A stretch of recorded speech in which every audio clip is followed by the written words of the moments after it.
Hi my dear friends. അപ്പോൾ പുതിയൊരു വീഡിയോയിലേക്ക് എല്ലാവർക്കും സ്വാഗതം. ഇന്ന് ഞാൻ ചെയ്യാൻ ഉദ്ദേശിക്കുന്ന വീഡിയോ എന്ന് പറയുന്നത് ഇതിനെക്കുറിച്ചാണ്. ഇത് കേരള PSCയുടെ DHS rank list, staff nurse rank ലിസ്റ്റിൽ ഉൾപ്പെട്ട എനിക്ക് കിട്ടിയ അഡ്വൈസ് ലെറ്ററും അപ്പോയിൻമെൻറ്റ് ലെറ്ററുമാണ്.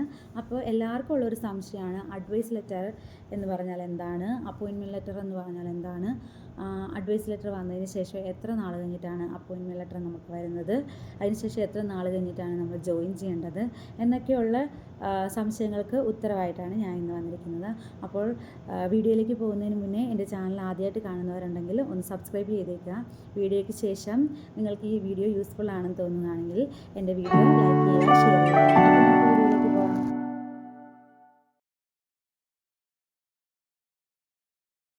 അപ്പോൾ നമുക്ക് ആദ്യമായിട്ട് നോക്കാം, അഡ്വൈസ് ലെറ്റർ എന്ന് പറഞ്ഞാൽ എന്താണ്, അഡ്വൈസ് ലെറ്റർ എപ്പോഴാണ് നമുക്ക് വരുന്നത് എന്നുള്ളതൊക്കെ നമുക്ക് നോക്കാം. ഈ അഡ്വൈസ് ലെറ്റർ എന്ന് പറയുന്നത് നമ്മളൊരു പോസ്റ്റിലേക്ക് അഡ്വൈസ് ആയിട്ടുണ്ട്, നമ്മുടെ പേര് അഡ്വൈസ് ആയിട്ടുണ്ട് എന്നുള്ളതിന് തെളിവാണ് ഈ അഡ്വൈസ് ലെറ്റർ എന്ന് പറയുന്നത്. ഈ അഡ്വൈസ് ലെറ്റർ വന്നതിന് ശേഷം ഒരു 90 ഡേയ്സിനുള്ളിലാണ് നമുക്ക് അപ്പോയിൻമെൻറ്റ് ലെറ്റർ വരുന്നത്.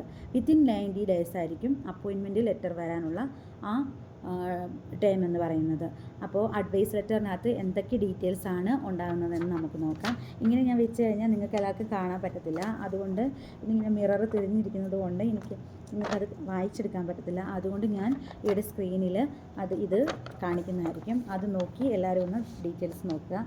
അപ്പോൾ നമുക്ക് വന്നിരിക്കുന്ന Kerala public service commission district office Idukki, നമ്മുടെ ഏത് ഡിസ്ട്രിക്റ്റ് ഓഫീസിലാണോ അവിടെ നിന്നായിരിക്കും നമുക്ക് അഡ്വൈസ് ലെറ്റർ വരുന്നത്. ഞാൻ ഇടുക്കി DHS എക്സാമാണ്, റാങ്ക് ലിസ്റ്റിലാണ് ഉൾപ്പെട്ടിരിക്കുന്നത്. അതുകൊണ്ട് എനിക്ക് വന്നിരിക്കുന്നത് ഡിസ്ട്രിക്റ്റ് ഓഫീസ് ഇടുക്കി എന്നാണ്. അപ്പോൾ from the district officer Kerala public service commission district office Idukki, from address അതാണ്. To my name Aswathy Sajeev. And അതിനകത്ത് അവർ എഴുതിയിരിക്കുന്നത്, madam subject advice for the appointment ആ സ്റ്റാഫ് നഴ്സ് ഗ്രേഡ് 2, നമ്മുടെ ഏത് പോസ്റ്റാണോ നമുക്ക് കിട്ടിയിരിക്കുന്നത് അതവർ പറയും. ഓൺ നമ്മുടെ സാലറി റേഞ്ച് പറയും. In health service department Idukki district registered, അങ്ങനെ പറഞ്ഞിട്ടാണ് നമുക്ക് വന്നിരിക്കുന്നത്. സാലറി റേഞ്ച് ഇതിനകത്ത് കാണിച്ചിരിക്കുന്നത് 39,300 to 83,000 എന്നാണ് കാണിച്ചിരിക്കുന്നത്. You are informed that you have been advised for recruitment as staff nurse grade 2 on rupees 39,300 to 83,000 in healthcare service department against BC10. നമുക്ക് ഈ അഡ്വൈസ് വന്നിരിക്കുന്നത് BC10ലാണ്. അങ്ങനെ സ്റ്റാഫ് നഴ്സ് ഗ്രേഡ് 2 എന്ന ആ ഒരു ഇതിലേക്കാണ് എന്നെ റിക്രൂട്ട് ചെയ്തിരിക്കുന്നത്. അതേപോലെ തന്നെ എൻ്റെ സാലറി എന്ന് പറയുന്നത് 39,300 to 83,000 എന്താണ് അവർ ഇതിനകത്ത് കാണിച്ചിരിക്കുന്നത്. And the selection is subjected to rules 3C and 10B of Kerala state subordinate service rule. അതെന്ന് പറയുന്നത് നമ്മുടെ കേരള സർവീസ് റൂള് പ്രകാരം റൂള് 3C 10B പ്രകാരമാണ് എനിക്ക് അപ്പോയിൻമെൻറ്റ് ലെറ്റർ ഈ അഡ്വൈസ് ലെറ്റർ വന്നിരിക്കുന്നത്. And further instruction will be issued to you in due course by appointing authority concerned. അങ്ങനെ ഇനിയുള്ള ഫർദർ നോട്ടീസ് നമുക്ക് വരുന്നത് അപ്പോയിൻമെൻറ്റ് ലെറ്റർ ആയിരിക്കും. അത് അപ്പോയിൻറ്റിംഗ് അതോറിറ്റി. അപ്പോൾ അതെന്താണ്, DHS സ്റ്റാഫ് നഴ്സിൻ്റെ കാര്യത്തിലാണെങ്കിൽ ഇപ്പോൾ ഇടുക്കി ഡിസ്ട്രിക്ട് ഓഫീസിൽ നിന്നാണ് എനിക്ക് ലെറ്റർ വന്നിരിക്കുന്നത്. അവിടെ നിന്ന് അവർ ഏതൊക്കെ ഇടുക്കി ഡിസ്ട്രിക്റ്റിലെ ഏതൊക്കെ ഹോസ്പിറ്റലുകളിലാണ് വേക്കൻസീസ് ഉള്ളത്, അത് നമ്മളെ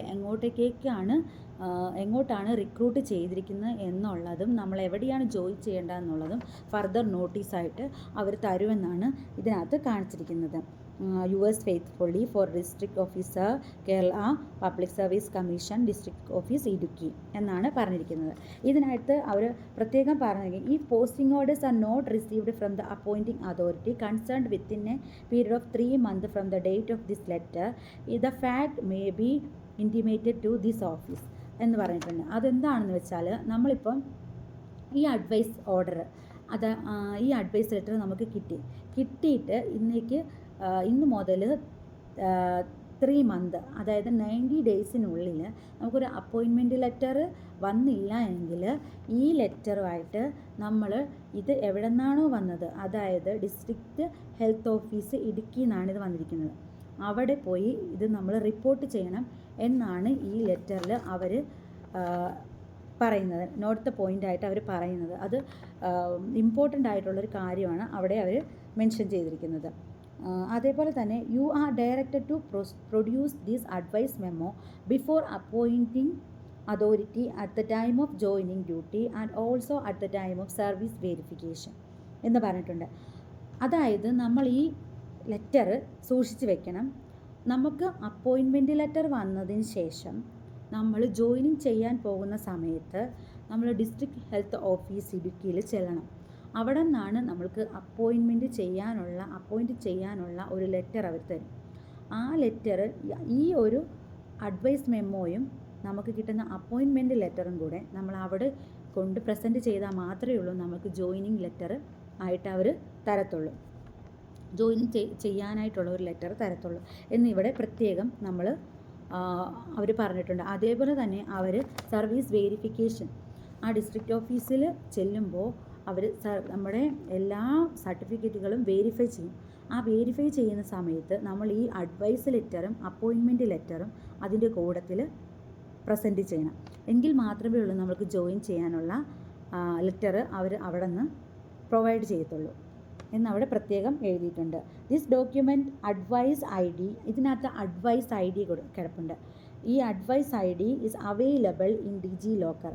നമുക്ക് അറിയാം നമ്മുടെ ആധാർ, നമ്മുടെ എല്ലാ സർട്ടിഫിക്കറ്റുകളും ഒരു ഡിജിറ്റൽ രൂപത്തിൽ വെച്ചിരിക്കുന്ന ഒരു ആപ്ലിക്കേഷനാണ് ഡിജി ലോക്കർ എന്ന് പറയുന്നത്. നമ്മൾ ഈ ഡിജി ലോക്കർ തുറന്ന് നോക്കിക്കഴിഞ്ഞാൽ നമുക്ക് ഈ അഡ്വൈസ് ലെറ്ററിൻ്റെ അഡ്വൈസ് ID കാണാൻ പറ്റും. അഡ്വൈസ് ID അടിച്ചു കൊടുത്തു കഴിഞ്ഞാൽ ഈ അഡ്വൈസ് മെമ്മോ നമുക്ക് കാണാൻ പറ്റും. അത് ഡിജിറ്റലായിട്ട് നമുക്ക് കീപ്പ് ചെയ്യാൻ പറ്റും. And you can download this into your digi locker account if your Thulasi profile is linked with Aadhaar. ആധാറുമായിട്ട് നമ്മുടെ PSയുടെ തുളസി പ്രൊഫൈൽ ലിങ്ക് ചെയ്തിട്ടുണ്ടെങ്കിൽ നമ്മൾക്ക് ഈ ഒരിത് നമുക്ക് ഡിജി ലോക്കറിൽ നിന്ന് നമുക്ക് ഡൗൺലോഡ് ചെയ്തെടുക്കാനും പറ്റും. ഈവൻ നമ്മുടെ കയ്യിൽ നിന്ന് ഈ സാധനം നഷ്ടപ്പെട്ട് കഴിഞ്ഞാൽ തന്നെ ഈ അഡ്വൈസ് ID ഉണ്ടെങ്കിൽ നമുക്ക് ഡിജി ലോക്കറിൽ നിന്ന് ഇത് ഡൗൺലോഡ് ചെയ്ത് പ്രിൻ്റ് ഔട്ട് എടുത്ത് അവിടെ പ്രസൻറ്റ് ചെയ്യാനായിട്ട് പറ്റും. ഇത്രയാണ് അപ്പോൾ അഡ്വൈസ് മെമ്മോ എന്ന് പറയുന്നത്. ഇത് വന്നതിന് ശേഷം ഇവരിതിനകത്ത് പറയുന്നുണ്ട് വിത്തിൻ 3 months ഓർ 90 days എന്ന് പറയുന്നതാണ് അപ്പോയിൻമെൻറ്റ് ലെറ്റർ വരാനുള്ള കാലാവധി എന്ന് പറയുന്നത്. അപ്പോൾ വിത്തിൻ 90 days വന്നില്ല എന്നുണ്ടെങ്കിൽ ഈ ലെറ്ററുമായിട്ട് നമ്മൾ ഇതെവിടെ നിന്നാണോ വന്നത്, അതായത് ഡിസ്ട്രിക്റ്റ് ഓഫീസിൽ നിന്നാണ് വന്നത്, അപ്പോൾ അവിടെ ഈ ലെറ്റർ നമ്മൾ പ്രൊഡ്യൂസ് ചെയ്ത് അവരോട് നമ്മൾ പറയണം നമുക്ക് ഇത് വന്നിട്ട് ഇപ്പോൾ 90 ദിവസം ആകുന്നു, ഇതുവരെ നമുക്ക് അപ്പോയിൻമെൻറ്റ് ലെറ്റർ വന്നില്ല എന്നുള്ളത് വിവരം അവരെ അറിയിക്കണം. ഇത്രയുള്ള അപ്പോൾ അഡ്വൈസ് മെമ്മോയ്ക്കകത്തുള്ളൂ. അത് അടുത്തതെന്ന് പറയുന്നത് അപ്പോയിൻമെൻറ്റ് ലെറ്റർ. അപ്പോയിൻമെൻറ്റ് ലെറ്റർ ഞാൻ പറഞ്ഞ പോലെ ഈ അഡ്വൈസ് ലെറ്റർ വന്നതിന് ശേഷം 90 ദിവസത്തിനുള്ളിലാണ് നമുക്ക് അപ്പോയിൻമെൻറ്റ് ലെറ്റർ ലഭിക്കുക. അതിപ്പോൾ ചിലപ്പോൾ 10 ദിവസമാകാം, ചിലപ്പോൾ 11 ദിവസമാകാം, ചിലപ്പോൾ 1 month കഴിഞ്ഞിട്ടാവാം. എനിക്ക് വന്നത് ഈ അഡ്വൈസ് ലെറ്റർ വന്നിട്ട് ഒരു 1 month ഒക്കെ ആകാറായപ്പോഴാണ് എനിക്ക് ഈ അപ്പോയിൻമെൻറ്റ് ലെറ്റർ വന്നത്. ഇനി അപ്പോയിൻമെൻറ്റ് ലെറ്ററിൽ എന്തൊക്കെ ഡീറ്റെയിൽസാണ് ഇവിടെ ഇവർ കൊടുത്തിരിക്കുന്നതെന്ന് നമുക്ക് നോക്കാം. ഇതിനകത്ത് 2 പേപ്പറായിട്ടാണ് വരുന്നത്. ഇതിനകത്ത് രജിസ്റ്റേർഡ് ആയിട്ടാണ് നമ്മൾ വരുന്നത്. സബ്ജക്റ്റ് അതെന്ന് പറയുന്നത് HSD appointment to the post of staff nurse grade 2 posting orders issued and advice letter number. ആ നമ്പർ അഡ്വൈസ് നമ്പർ കൊടുത്തിട്ടുണ്ട്. District officer public service commission Idukki. Date എന്നാണെന്നുള്ളത് ഇതിനകത്ത് മെൻഷൻ ചെയ്തിട്ടുണ്ട്. ഓർഡർ, ഇതിനകത്തൊരു ഓർഡർ നമ്പറുണ്ട്. ഈ ഓർഡർ നമ്പർ ആയിരിക്കും നമ്മൾ ജോയിൻ ചെയ്യുന്ന സമയത്ത് നമ്മൾ ആ ലെറ്ററിൽ എഴുതുന്നത്. നമുക്ക് ഈ ഇന്ന ഓർഡർ നമ്പർ അനുസരിച്ചാണ് ഓർഡർ നമ്പർ അനുസരിച്ച് നമുക്ക് അപ്പോയിൻമെൻറ്റ് ലെറ്റർ വരുന്നു. അപ്പം നമ്മൾക്കത് ജോയിൻ ചെയ്യാനായിട്ട് അനുവദിക്കണമെന്ന് പറഞ്ഞിട്ട് നമ്മൾ ലെറ്റർ എഴുതും. ഈ ലെറ്റർ എഴുതുന്നത് ഈ ഓർഡർ നമ്പർ അനുസരിച്ചായിരിക്കും.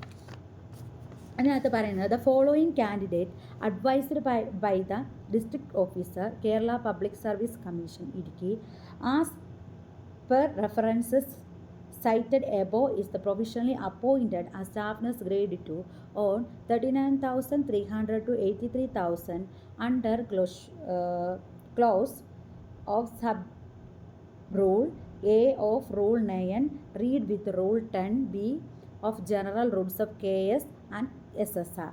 1958 in the Health Service Department and posted to the station noted against their names. The advice of the candidate is subjected to Rule 3C of General Rules of Kerala State and Subordinate Service Rules of 1958. ഇതിനകത്ത് പറയുന്നത് എന്നാന്ന് വെച്ചിട്ടുണ്ടെങ്കിൽ നമ്മുടെ Kerala service റൂളിലെ ഈ rule പ്രകാരം ഇന്ന ക്യാൻഡിഡേറ്റിനെ നമ്മൾ ഇന്ന ഫെസിലിറ്റീസിലേക്ക് അതായത് സ്റ്റേഷൻസിലേക്ക് എക്സാമ്പിൾ ഹോസ്പിറ്റലിലേക്ക് നമ്മൾ അപ്പോയിൻ്റ് ചെയ്തിട്ടുള്ള ഒരു ഓർഡർ നമ്പർ വെച്ചിട്ട് നമുക്ക് വന്നേക്കുന്ന ഒരു ലെറ്ററാണ് ഈ അപ്പോയിൻറ്റിങ് ലെറ്റർ എന്ന് പറയുന്നത്. ഇതിനകത്ത് എനിക്ക് വന്നേക്കുന്നത് എന്ന് പറയുന്നത് എൻ്റെ പേര്, പിന്നെ എൻ്റെ അഡ്രസ്സ് ഫുള്ളിനകത്ത് കാണും, എൻ്റെ അച്ഛൻ്റെ പേര്, അതേപോലെ ഡേറ്റ് ഓഫ് ബർത്ത്, അതേപോലെ തന്നെ നമ്മൾ എക്സാം എഴുതി കഴിയുമ്പോഴത്തേനും നമ്മൾ ഗ്രാങ്ക് ലിസ്റ്റിൽ ഉൾപ്പെട്ട് കഴിയുമ്പോൾ നമ്മൾക്ക് തുളസി ആപ്ലിക്കേഷനിൽ നിന്ന് ഒരു PCN കിട്ടും. നമ്മുടെ സർട്ടിഫിക്കറ്റൊക്കെ വെരിഫൈ ചെയ്ത് കഴിയുമ്പോഴത്തേനും ഒരു PCN നമ്പർ കിട്ടും. ആ PCN നമ്പർ ഇതിനകത്ത് കാണും. അതേപോലെ തന്നെ എൻ്റെ ക്വാളിഫിക്കേഷൻസ് ഒക്കെ ഇവിടെയുണ്ട്. +2 science, BSc nursing, registration with Kerala nurses and midwife council, BSc nursing എന്ന് പറഞ്ഞിട്ട് എഴുതിയിട്ടുണ്ടാവും. അതേപോലെ തന്നെ ഏത് ട്രെയിനിലാണ് എനിക്ക് കിട്ടിയിരിക്കുന്നത് എന്നുള്ളത് എഴുതിയിട്ടുണ്ടായിരിക്കും. ഏത് ഹോസ്പിറ്റലിലാണ് എനിക്ക് അപ്പോയിൻമെൻറ്റ് കിട്ടിയിരിക്കുന്നതെന്നും എഴുതിയിട്ടുണ്ടാകും. എനിക്കിവിടെ കിട്ടിയിരിക്കുന്നത് താലൂക്ക് ഹെഡ്ക്വാർട്ടേഴ്സ് ഹോസ്പിറ്റൽ നെടുങ്കണ്ടമാണ്. അങ്ങനെ ആണ് അപ്പോയിൻമെൻറ്റ് ലെറ്ററിനകത്ത് വരുന്നത്. അടുത്ത പേജിൽ നമുക്ക് വരുന്നത് എന്താണെന്ന് വെച്ചിട്ടുണ്ടെങ്കിൽ, അടുത്ത പേജിൽ ഇവർ പറഞ്ഞിരിക്കുന്നത് The candidate is directed to report for the duty within 50 days on recipient of this order before the undersigned District Medical Officer, Health Idukki. Any failure on the part of the candidate to join duty within the time limit may entail cancellation of the appointment unless extension of time join duty is applied for and obtained from the undersigned. The candidate should be produced the following documents in original for verification at the time of joining duty എന്നാണ് പറഞ്ഞിരിക്കുന്നത്. ഇന്ന് പറഞ്ഞിട്ടുണ്ടെങ്കിൽ ചുരുക്കത്തിൽ പറഞ്ഞാൽ ഈ appointment letter കിട്ടി 15 ദിവസത്തിനുള്ളിൽ നമ്മൾ ജോയിൻ ചെയ്യണം. ഈ 15 ദിവസത്തിനുള്ളിൽ നമുക്ക് ജോയിൻ ചെയ്യാൻ പറ്റത്തില്ല എന്നുള്ള ഒരു സാഹചര്യം ഉണ്ടെങ്കിൽ നമ്മൾ ഈ ലെറ്റർ കിട്ടുമ്പോൾ തന്നെ നമുക്കറിയാം നമുക്ക് ഈ 15 ദിവസത്തിനുള്ളിൽ നമുക്ക് ജോയിൻ ചെയ്യാൻ പറ്റുമോ എന്നുള്ളത്. ഇപ്പോൾ നമ്മൾ വേറൊരു ഹോസ്പിറ്റലിൽ നമ്മുടെ നാട്ടിൽ തന്നെ വർക്ക് ചെയ്യുന്ന ഒരാളാണെങ്കിൽ അവിടെ നിന്ന് റെസിഗ്നേഷൻ ആവശ്യമുണ്ട്. അങ്ങനെയൊക്കെ വരുമ്പോഴത്തേനും 15 ദിവസത്തിനേക്കാളും നീളും. അങ്ങനെയുള്ള സാഹചര്യത്തിൽ നമ്മൾ എന്ത് ചെയ്യണമെന്ന് വെച്ചാൽ ഈ ലെറ്ററുമായിട്ട് നമ്മൾ എവിടെ നിന്നാണോ ഏത് ഡിസ്ട്രിക്റ്റിൻ്റെ അണ്ടറിലാണോ DHSൻ്റെ കാര്യമാണ് ഞാനീ പറയുന്നത്. അതായത് എനിക്ക് ഇടുക്കി താലൂക്ക് ഹെഡ്ക്വാർട്ടേഴ്സ് ഹോസ്പിറ്റൽ നെടുങ്കണ്ടം അതാണ് എനിക്ക് കിട്ടിയിരിക്കുന്നത്. അപ്പം ഞാൻ പോകേണ്ടത് ഇടുക്കി ഡിസ്ട്രിക്ട് ഹെൽത്ത് ഓഫീസ് ആണ് ചെല്ലേണ്ടത്. അവിടെ ചെന്ന് district medical officer DMO office Idukki അവിടെയാണ് ചെല്ലേണ്ടത്. അവിടെ ചെന്നിട്ട് ഞാനൊരു ലെറ്റർ കൊടുക്കണം. എനിക്ക്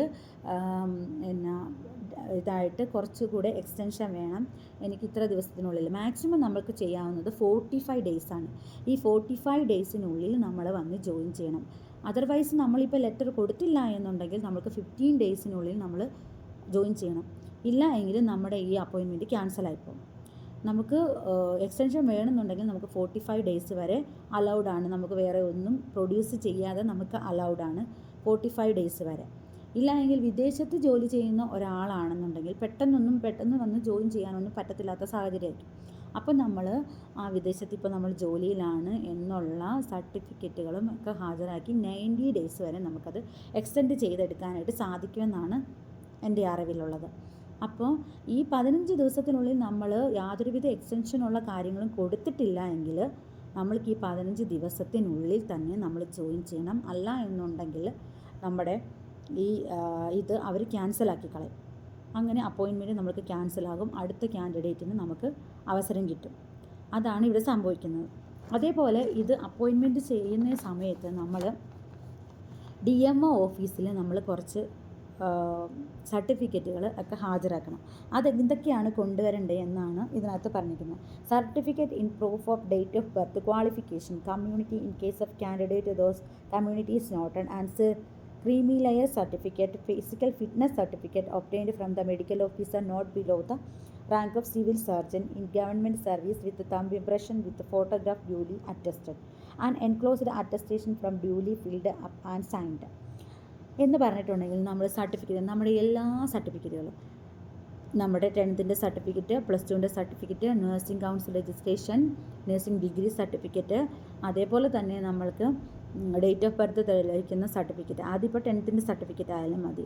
അതേപോലെ നമുക്ക് വേണ്ട സർട്ടിഫിക്കറ്റാണ്. നമ്മളിപ്പോൾ കാസ്റ്റിൻ്റെ അടിസ്ഥാനത്തിലാണ് നമ്മൾക്ക് ഈ പോസ്റ്റിലേക്ക് നമ്മളെ റിക്രൂട്ട് ചെയ്തിരിക്കുന്നത്. ഞാനിപ്പോൾ കാസ്റ്റിൻ്റെ അടിസ്ഥാനത്തിലാണ്, ST എന്ന കാസ്റ്റിലാണ് ഞാൻ റിക്രൂട്ട് ചെയ്തേക്കുന്നത്. അപ്പോൾ എനിക്ക് community certificate, creamy layer certificate, അങ്ങനെ കാസ്റ്റ് അനുസരിച്ച് നമ്മൾ അവിടെ പ്രൊഡ്യൂസ് ചെയ്യേണ്ടി വരും. അതേപോലെ നമ്മൾ മെഡിക്കൽ ഫിറ്റ്നസ് സർട്ടിഫിക്കറ്റ് വേണം. മെഡിക്കൽ ഫിറ്റ്നസ് സർട്ടിഫിക്കറ്റ് നമ്മൾക്ക് വേണമെന്നുണ്ടെങ്കിൽ നമ്മൾ ജോയിൻ ചെയ്യുന്ന ആ സമയത്ത് നമ്മൾ below the rank of civil സർജൻ്റെ റാങ്കിൽ കുറയാൻ പാടില്ലാത്ത ഒരാൾ വേണം നമുക്ക് ഈ മെഡിക്കൽ സർട്ടിഫിക്കറ്റ്, ഫിറ്റ്നസ് സർട്ടിഫിക്കറ്റ് തരാനായിട്ട്. അങ്ങനെ റാങ്കിലുള്ള ഒരാൾ വേണം നമുക്ക് ഈ സർട്ടിഫിക്കറ്റ് തരാനായിട്ട്. എനിക്ക് സർട്ടിഫിക്കറ്റ് ഇതാക്കി തന്നത് നമ്മുടെ ഗവൺമെൻറ് മെഡിക്കൽ കോളേജ് ഇടുക്കിയിൽ നിന്നാണ്. അവിടുത്തെ സൂപ്രണ്ട് സാറിൻ്റെ കയ്യിൽ നിന്നാണ് എനിക്ക് സർട്ടിഫിക്കറ്റ് എല്ലാം വെരിഫൈ ചെയ്തതിന് ശേഷം സാറിൻ്റെ സർട്ടിഫിക്കറ്റ് തന്നു. അങ്ങനെ സിവിൽ സർജൻ റാങ്കിന് താഴെ വരാൻ പാടില്ലാത്ത ഒരാളുടെ സർട്ടിഫിക്കറ്റ് വേണം നമുക്ക്, ഒരാൾ അറ്റസ്റ്റ് ചെയ്ത് സർട്ടിഫിക്കറ്റ് വേണം നമ്മുടെ ഫിസിക്കൽ സർട്ടിഫിക്കറ്റായിട്ട് അവർ വാലിഡ് ആയിട്ടുള്ള സർട്ടിഫിക്കറ്റ് എന്ന് പറയുന്നത്. അങ്ങനെ അവർ ഇത്രയും സാധനങ്ങളാണ് നമ്മൾ ജോയിനിങ് സമയത്ത് നമ്മൾ കൊണ്ടുപോകണേ.